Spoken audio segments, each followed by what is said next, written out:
In this video, I'm going to show you Gorgeous Autumn Colors Made Easy. This video is inspired by a post by Rita at the URL shown here. Let's take a look at Rita's idea. Here are two of her favorite ways to enhance fall colors using hue and saturation.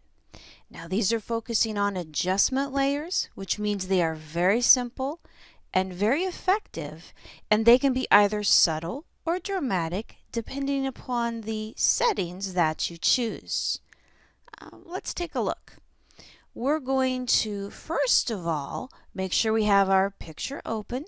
Then we need to add the adjustment layer. This is on the layers panel at the lower portion. I'm going to go ahead and add my hue and saturation adjustment layer. This adds a layer above the background, therefore it is not destructive. It's not going to harm the actual pixels, which is always a positive. And then properties area. Now this is where we can be subtle or dramatic. We're going to make changes to the master layer, which control all of the color channels, and the hue itself. We're going to try -5, and for saturation we'll go 25. One of my favorite parts of the adjustment layers is that I may show and hide. So let's say I'm curious if this really was the improvement I was looking for. Definitely very vivid, and I can go ahead and see if I like that. There's one more step to this, one more adjustment layer that we're going to add. This is levels. We'll go ahead and add a levels adjustment layer. And in the levels adjustment layer, we're going to focus on the mid-tones. And we're going to take these mid-tones and I'm going to adjust this up to 2.39. Now, washed it out in its essence at this very moment, not a positive. However, we're going to go in and apply a blending mode of soft light. So now again, my personal favorite part of adjustment layers is that I can hide it to see if it was an improvement I really do want. And it definitely made the picture pop. We now have vivid contrast and definitely very dramatic. We can also see what that looks like without the additional color. The good news is you can use both, either, neither.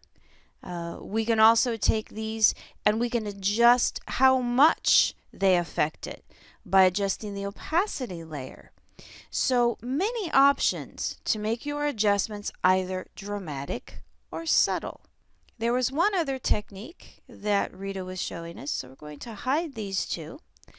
And I'm going to add one more new hue adjustment layer and then a level.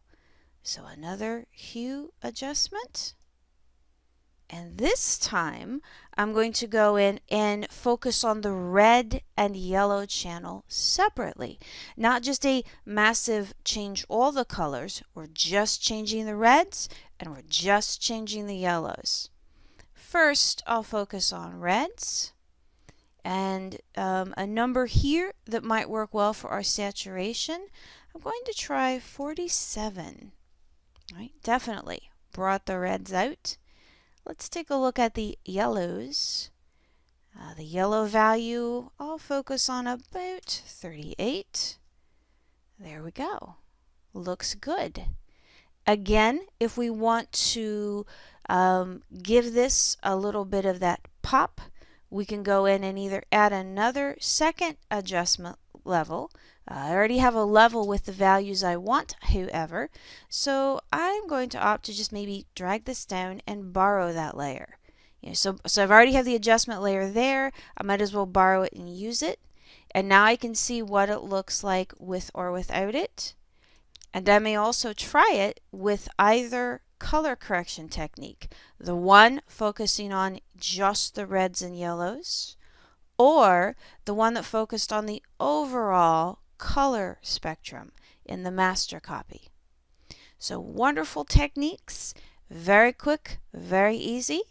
Also, a lot of choices based on the values that you choose.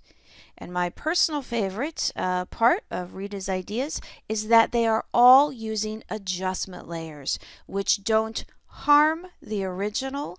Therefore, there's no harm in trying. And if one of these does not meet our needs, we simply delete that particular adjustment layer and or hide it so that we can then have variations of the same image. Thanks again, Rita, for your inspiration for this video. Check out her blog at the URL shown here for other great articles, tips, and tricks related to photography.